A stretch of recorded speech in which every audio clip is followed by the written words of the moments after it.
Hello दोस्त, मैं Gautam Kumar academy online classes में आप लोग का स्वागत करता हूं।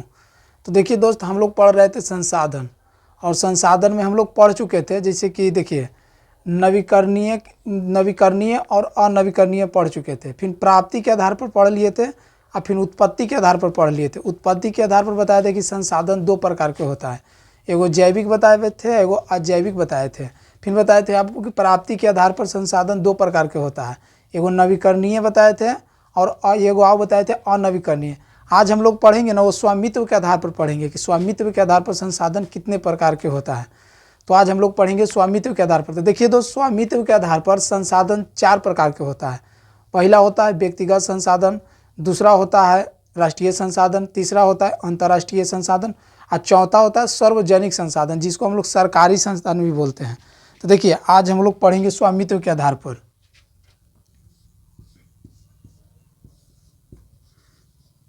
स्वामित्व के आधार पर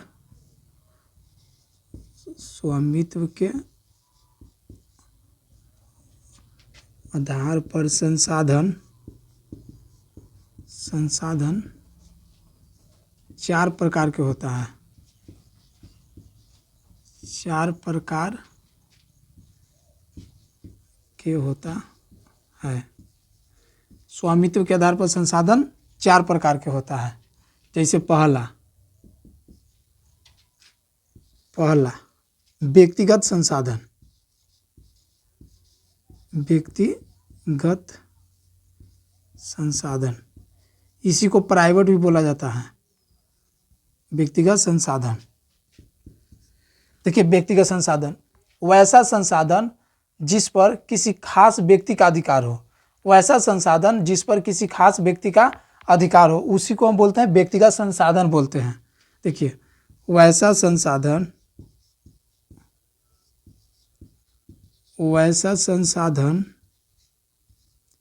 जिस पर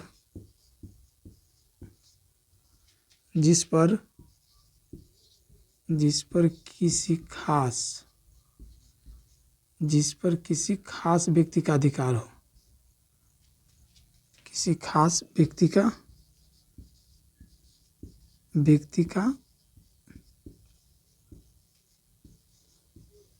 अधिकार हो, उसे व्यक्तिगत संसाधन कहते हैं। उससे व्यक्तिगत संसाधन कहते हैं। जैसे में देखिएगा,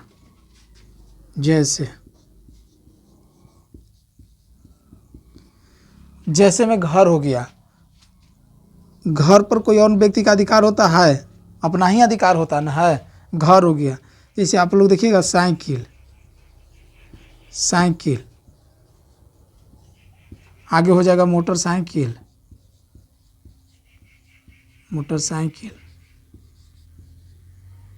कॉपी, किताब इत्यादि लिख देते हैं। जैसे कॉपी भी हो जाएगा, किताब भी हो जाएगा। ये सब किसी खास व्यक्ति का अधिकार होता है। देखिए, हम बताए थे कि संसाधन किसे कहते हैं। हम बताए थे कि वैसा संसाधन हम बताए थे कि जो मानव की आवश्यकता को पूर्ति करता हो। जो मानव की आवश्यकता को पूर्ति करता हो, उसी को हम संसाधन बोले थे। तो देखिए, ये जो घर है, तो घर मानव की आवश्यकता को पूर्ति कर रहा है ना, ये रहने में सुरक्षा प्रदान कर रहा है ना। साइकिल हो गया, तो साइकिल भी मानव की आवश्यकता को पूर्ति करता ना है। फिर मोटरसाइकिल हो गया, मोटरसाइकिल भी मानव की आवश्यकता की पूर्ति करता है। अगर कुछ काम लगता है तो बाइक निकालते हैं, तुरंत चल देते हैं, तो ये तुरंत काम हो जाता है ना। तो मानव की आवश्यकता को पूर्ति कर रहा है ना। तो देखिए, मानव की आवश्यकता को पूर्ति करने वाला कुछ ही कहलाएगा, व्यक्तिगत संसाधन कहलाएगा। और संसाधन के भी कैटेगरी था। स्वामित्व के आधार पर संसाधन चार प्रकार के। पहला हो गया व्यक्तिगत संसाधन, इसको हम बोलते हैं वैसा संसाधन जिस पर किसी खास व्यक्ति का अधिकार हो, उसे व्यक्तिगत संसाधन कहते हैं। जैसे घर, साइकिल, मोटरसाइकिल इत्यादि।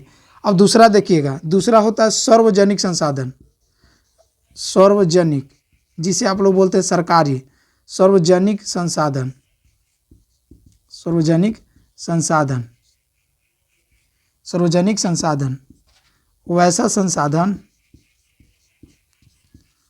वैसा संसाधन जिस पर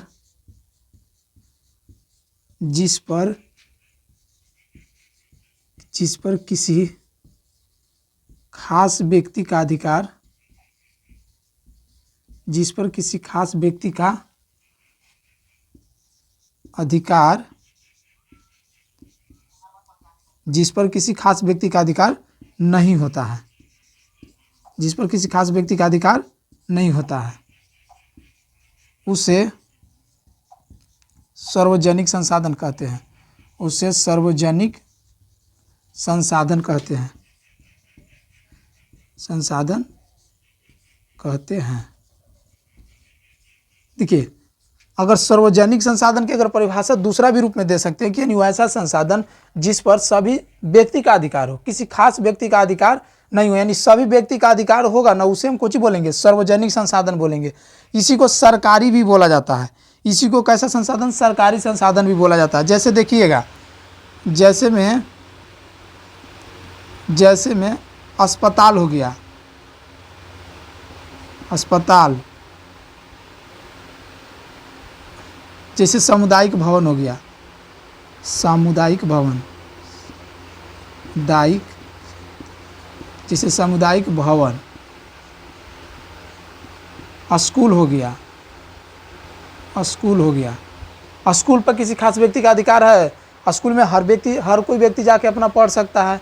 ऐसा तो नहीं ना है कि कोई व्यक्ति के आप रोक दीजिएगा, किसी में जाके नहीं पढ़िए तो मान जाएगा, ऐसा नहीं ना होगा। यानी स्कूल पर भी सब व्यक्ति का अधिकार है। जैसे देखिएगा, आप लोग शमशान घाट पर गए होंगे तो वहाँ भी देखेंगे कि हर व्यक्ति का अधिकार है जलाने का। ऐसा बात नहीं कि कोई मान लीजिए कि कोई बड़ा आदमी जाएगा तो उसी को खाली जलाने का अधिकार है, हर व्यक्ति का अधिकार है। तब हो जाएगा शमशान घाट, शमशान घाट, शमशान घाट इत्यादि। और हो सकता है जैसे आप लोग के बताए कि अस्पताल है, वो भी हो जाएगा, कैसा होगा, सार्वजनिक संसाधन होगा। वो भी कैसा होगा, सार्वजनिक संसाधन होगा।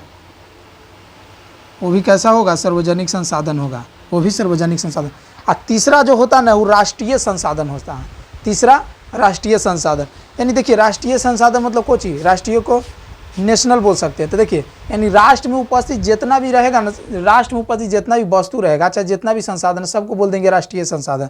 तो तीसरा हम लोग पढ़ते हैं, उसका नाम है राष्ट्रीय संसाधन। तीसरा राष्ट्रीय संसाधन, इसको मिटा देते हैं। तीसरा हम लोग पढ़ते हैं राष्ट्रीय संसाधन।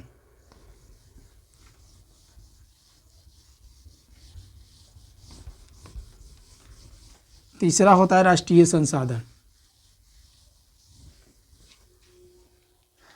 तीसरा होता है राष्ट्रीय संसाधन, राष्ट्रीय संसाधन, राष्ट्रीय संसाधन।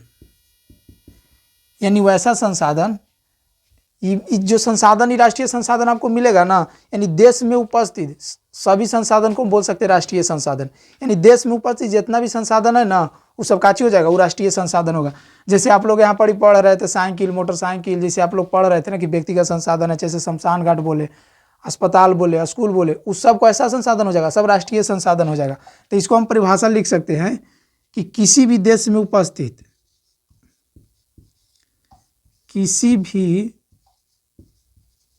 देश में उपस्थित, किसी भी देश में उपस्थित सभी वस्तु,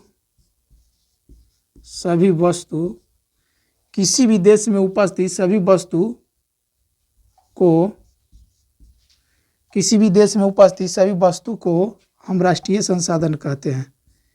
किसी भी देश में उपस्थित सभी वस्तु को राष्ट्रीय संसाधन कहा जाता है। तो को राष्ट्रीय संसाधन, राष्ट्रीय संसाधन कहा जाता है, कहा जाता है। किसी भी देश में उपस्थित सभी वस्तु को कैसे राष्ट्रीय संसाधन कहा जाता है। यानी देश में जितना भी उपस्थित है ना, उस सबको हम कैसा बोल देंगे, राष्ट्रीय संसाधन बोल देंगे। जैसे देखिएगा, जैसे स्कूल है तो स्कूल कैसा संसाधन हो जाएगा, राष्ट्रीय संसाधन हो जाएगा। यानी स्कूल की, मान लीजिए कि भारत की बात करें तो भारत में जितना भी स्कूल होगा ना, वो सब कैसा हो जाएगा, राष्ट्रीय संसाधन हो जाएगा। कैसा हो जाएगा, वो सब राष्ट्रीय संसाधन हो जाएगा। जैसे आप लोग के अस्पताल बताएं, जिसको अस्पताल, वो कैसा संसाधन हो जाएगा, वो भी हो जाएगा राष्ट्रीय संसाधन हो जाएगा। वो भी कैसा हो जाएगा, राष्ट्रीय संसाधन। वो भी कैसा संसाधन हो जाएगा? राष्ट्रीय संसाधन। जैसे देखिए और एग्जाम्पल में अस्पताल, जिसे देखिएगा अस्पताल, अस्पताल हो गया, जिसको हम अस्पताल भी कैसा संसाधन हो जाएगा? ये भी हो जाएगा राष्ट्रीय संसाधन। इत्यादि और लिख सकते हैं, यानी सार्वजनिक में और व्यक्तिगत में जितना है सब आ जाएगा किस में? राष्ट्रीय संसाधन में सब आ जाएगा। सब कैसे कौन में आ जाएगा? राष्ट्रीय संसाधन में आ जाएगा। अब देखिएगा चौथा जो होता है ना वो होता है अंतर्राष्ट्रीय संसाधन होता है। अंतर्राष्ट्रीय संसाधन यानी इंटरनेशनल जिसको बोला जाता है, अंतर्राष्ट्रीय संसाधन। अंतर्राष्ट्रीय संसाधन, इसका जो परिभाषा अंतर्राष्ट्रीय संसाधन मतलब क्या हुआ? अंतर्राष्ट्रीय यानी कि सभी, मतलब कि सभी देश का इस पर अधिकार होगा, किसी खास व्यक्ति का अधिकार नहीं होगा। जैसे देखिएगा आप लोग ग्रह, चाहे चंद्रमा हो गया, तो चंद्रमा पर खाली भारत का अधिकार है कि हर देश का समान अधिकार है? हर देश का समान अधिकार है ना। जैसे अंतरिक्ष हो गया, तो अंतरिक्ष पर भी हर देश का अधिकार है। तो इसको अंतर्राष्ट्रीय संसाधन की हम परिभाषा लिखेंगे कि वैसा संसाधन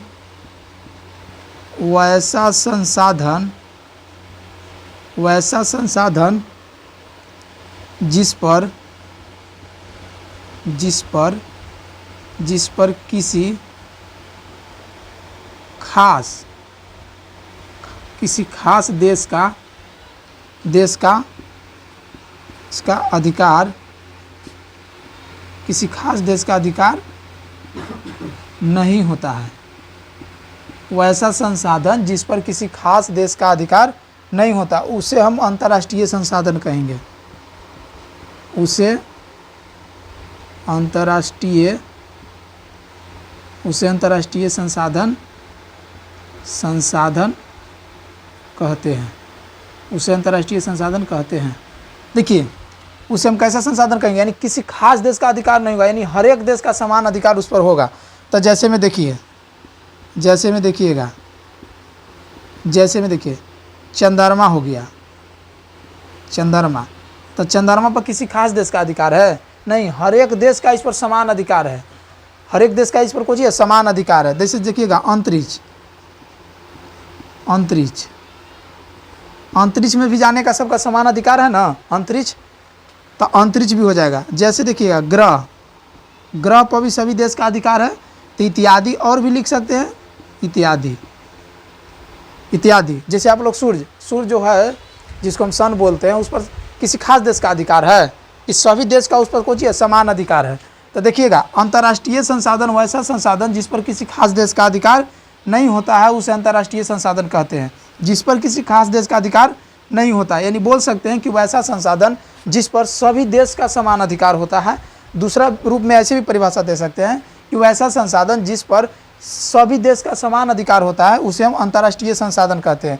और राष्ट्रीय संसाधन को भी परिभाषा देखिए, किसी भी देश में उपस्थित सभी वस्तु को राष्ट्रीय संसाधन कहा जाता है। या इसी को दूसरा रूप में लिख सकते हैं कि वैसा संसाधन जिस पर किसी खास देश का अधिकार हो, उसे हम क्या बोलते हैं? राष्ट्रीय संसाधन बोलते हैं। वैसा संसाधन जिस पर किसी खास देश का अधिकार हो, उसे हम राष्ट्रीय संसाधन कहते हैं। तो देखिए दोस्तों, स्वामित्व के आधार पर संसाधन के प्रकार के बताए? 4 प्रकार के। पहला आप लोग के बताए व्यक्तिगत संसाधन, दूसरा बताया सार्वजनिक संसाधन, तीसरा बताया राष्ट्रीय संसाधन, और चौथा बताया कैसा? अंतर्राष्ट्रीय संसाधन। तो 4 प्रकार के होता है। और देखिए, और हम संसाधन पढ़ाए थे, उत्पत्ति के आधार पर पढ़ाए थे, प्राप्ति के आधार पर पढ़ाए थे। तो हम बताए थे कि उत्पत्ति के आधार पर संसाधन 2 प्रकार के होता है। उत्पत्ति के आधार पर संसाधन के प्रकार का होता है? 2 प्रकार का होता है। एगो जैविक बताए थे, एगो अजैविक बताए थे। और फिर बताए थे कि प्राप्ति के आधार पर संसाधन 2 प्रकार के होता है, जिसका नाम एगो के नवीकरणीय बताए थे, एगो के अनवीकरणीय बताए थे। 2 को बताए थे। देखिए दोस्त, मैट्रिक जो परीक्षा जो होता है ना, इसमें से क्वेश्चन एकदम अबे करता है। इस संसाधन वाला चैप्टर से ये सब परिभाषा पूछ देता है, पूछ देगा कि स्वामित्व के आधार पर संसाधन के प्रकार का होता है, सभी को परिभाषित करें एग्जाम्पल के साथ एकदम। तो ऐसे लिख दीजिएगा तो आपको नंबर मिल जाएगा। तो आज तक के लिए इतना ही दोस्त, जय हिंद।